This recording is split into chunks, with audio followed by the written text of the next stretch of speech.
Grabatzen ari garen unean gaueko 8:00 4 minutu igaro diren honetan, Bakaikoak eta Zubizarretak Zaldibarko Olazar pilotalekuan jokatu duten lauterdiko San Fermin torneoko final 8renetako Baikoren adarreko bigarren norgehiagokaren analisia egingo dugu. Irai Zubizarreta zen favorito, baina Bakaikoak pronostikoak hautsi ditu 22 eta 21 irabazi ostean,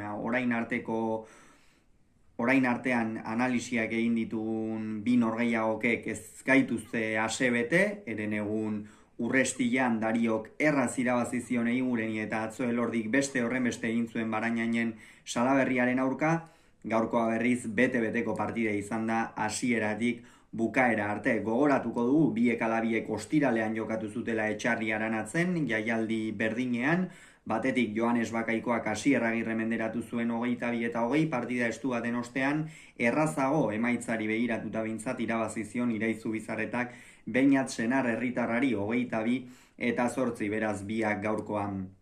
elkarren aurka izan dira, eta egia esan bete-beteko partida jokatu dute. Partida hasieran Joanes Bakaikoa bizi ikusi dugu, batez ere Irai Zubizarreta alde batera eta bestera mugitzen, eta apur bat eskuinarekin duen arrisku hori ekiditen, ezkerra asko bilatuz, ondorioz 6 eta 1 aurreratu da,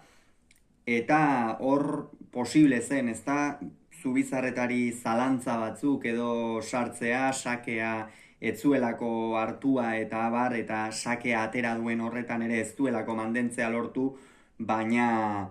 gero sakea berriro hartu duenean etekin handia atera dio, eta batez ere bigarren pilotaka da horri eman dio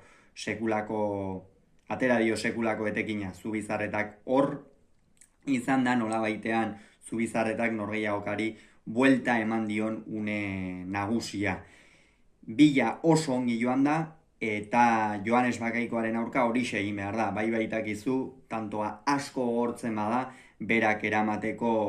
boleto asko dituela, eta alde horretatik Zubizarretak partidaren fase horretan mintzat inteligentzia handiarekin jokatu du.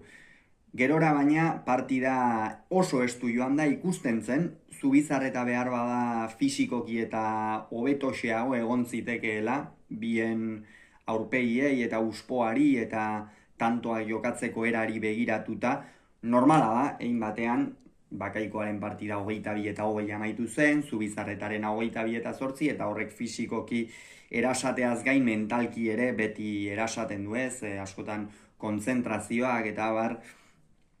partida batean ez da berdina ordu bete egon edo 3 ordu laurden egon, askotan desberdintasuna daude, 15 minutu gehiago jokatu behar izateak ere beti mentalki eta 2 egun beranduago fisikoki eta bere zantzuak uzten ditu, eta behar bada Bakaikoari ere hori gertatu zaio gaurkoan. Hala ere, lanean segitu du langile borrokatua baita, eta lehen etenaldira 12 eta 11ko emaitzarekin iritsi da Etxarri Aranazkoa aurretik. Egia esan ez genuen alakorik espero, behar bada partida nola zioan ikusita Zubizarretak hautsiko zuela pentsa genezake, baina tanto oso gorra jokatu dituzte, baina Joanesek eutsi dio, Iraitzere tanto batzuetan oso ongi mugitu du, Zubizarretak Bakaikoa bera ere, biek ala biek elkarri lan handiak eman dizkiote tanto askotan, eta ondorioz 12 eta 11 iritsi dira lehen etenaldira, eta bigarren zatia ere lehenengoa bezain estua izan da. Hor gainera Zubizarretak pare bat hankazulo egin ditu, badakigu Bakaikoaren aurka hankazulo horiek gutxitan barkatzen direla, eta benetan horrekin behar bada damutua ere izango da ataungo semea. 18 eta 17 aurretik iritsi da bigarren etenaldira ere Bakaikoa, eta hor behar bada Zubizarretarentzat ere desesperazio une bat etor zitekeela iruditzen zait. Izan ere, asko jokatzen ari zen, asmatzen, bere efektoekin, ez hain kutxun eta hain ongi menderatzen dituen efekto horiekin, etekin handia ateratzen ari zen norgehiagokan, baina ez zuen alderik lortzen, eta alderik lortzen ez duzunean beti zailagoa izan ohi da, eta alde horretatik behintzat Joanesek beti esaten dugun bezala eusten die partidei eta askotan partida gogortzen direnean, probabilitate handiak egon ohi dira Etxarri Aranazkoa 22 iristeko. 18 eta 17 eta gero 21 eta 19 ere aurretik joan da. Ez Zubizarreta, hor jada pentsatzen genuen partida esku-eskuan zuela, baina Bakaikoa langile handia fisikoki aparteko pilotari bada, apartekoa hobeto edo okerrago egongo da, baina beti mentalki oso pilotari indarsua da, beti partidan sartuta egon ohi da, eta gaurkoan hori erakutsi du, eta azkenerako 20 berdin du eta ezker gantxoan, gainera Zaldibarko Olazar pilotalekuan ezker gantxoak eskerronekoak izaten dira lurragatik eta iraitzi gehiegi zabaleratu eta ez du eramaterik izan. Eta azkenerako 22 eta 21 amaitu da partida eta honen bestez Bakaikoak lortu du final laurdenetarako txartel preziatu hori. Kasu honetan,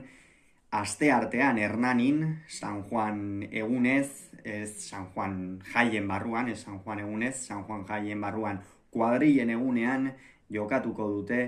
Artolak eta Bakaikoak. Zubizarretak berriz, agur esan dio txapelketari, baina urten ere iraitzentza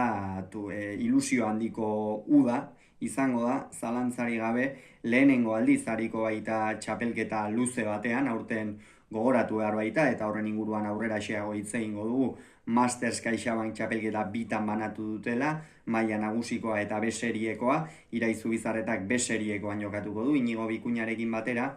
eta ziur ilusio handiz hartuko duela uda hau eta aurrera pauso bat emateko oso garrantzitsua izan daiteke. Esan bezala Bakaikoak 22, Zubizarretako 21, Zaldibarren.